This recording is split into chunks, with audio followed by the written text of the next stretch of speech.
Hello दोस्तों, कैसे आप सब? बिल्कुल मस्त होंगे। आज के हमारे इस व्लॉग में आप सभी का बहुत बहुत स्वागत है। शादी की तैयारियां बहुत ज़ोरों से चल रही है, बहुत मज़ा आ रहा है।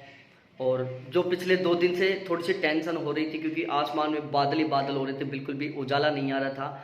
आज तो वो भी टेंशन नहीं है। भगवान थोड़ा साथ दे रहा है ऐसा लग रहा है, क्योंकि आज बिल्कुल भी बादल नहीं है, बिल्कुल साफ आसमान है, बिल्कुल अच्छे से उजाला आ रहा है आज। कल 24 तारीख है, तो कल हमारा लगन आएगा। और ये जो हमारी शादी हो रही है ना, ये पूर्णतः दहेज मुक्त शादी हो रही है।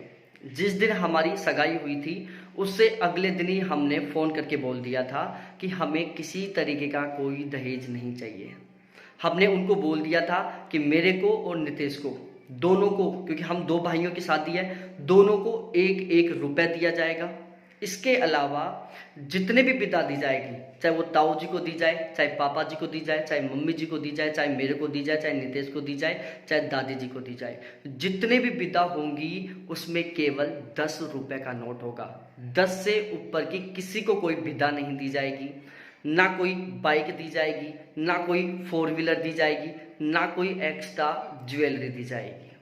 तो एक तरीके से ये पूर्णतः दहेज मुक्त शादी है, जिसमें कोई किसी तरीके का दहेज नहीं लिया जा रहा। और ये हमने उन्हें जिस दिन हमारी सगाई हुई थी ना, उससे अगले दिन भी कह दिया था। और उसके बाद में हमने कम से कम 5-7 बार कह दिया कि भाई हमें किसी तरीके का कोई दहेज नहीं चाहिए, और हम कंप्लीटली दहेज नहीं ले रहे।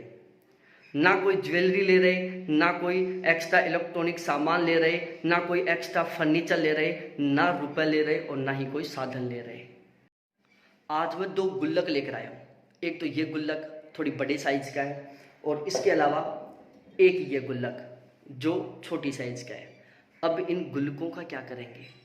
देखो, शादी में अलग अलग तरीके के शगुन होते हैं। हमारे यहाँ पर जब शादी होती है ना, तो उसमें बहुत सारे शगुन होते हैं। अब शगुन क्या, जैसे मम्मी का शगुन हो गया, पापा जी का शगुन हो गया, बुआजियों का शगुन हो गया, गांव की कुछ लेडीजें भी शगुन करती हैं, और वो शगुन के तौर पर 10-10, 20-20 रुपए देती हैं।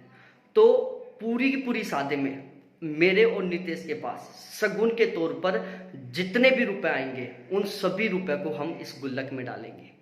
चाहे वो आशीर्वाद समारोह में आए, चाहे वो विदा के तौर पर आए, चाहे वो शगुन के तौर पर आए। पूरी की पूरी शादी में मेरे और नितेश के पास जितने भी रुपए आएंगे, उन सभी के सभी रुपए को हम इस गुल्लक में डालेंगे।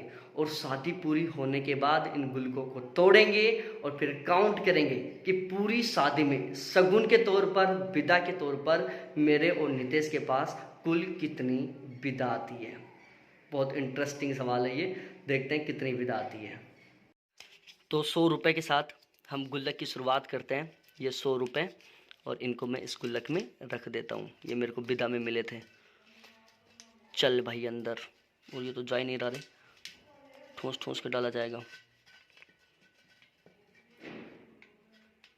ओ ये लो, फटेगा क्या नोट? फट मत यार, तेरी बहुत वैल्यू है हमारे।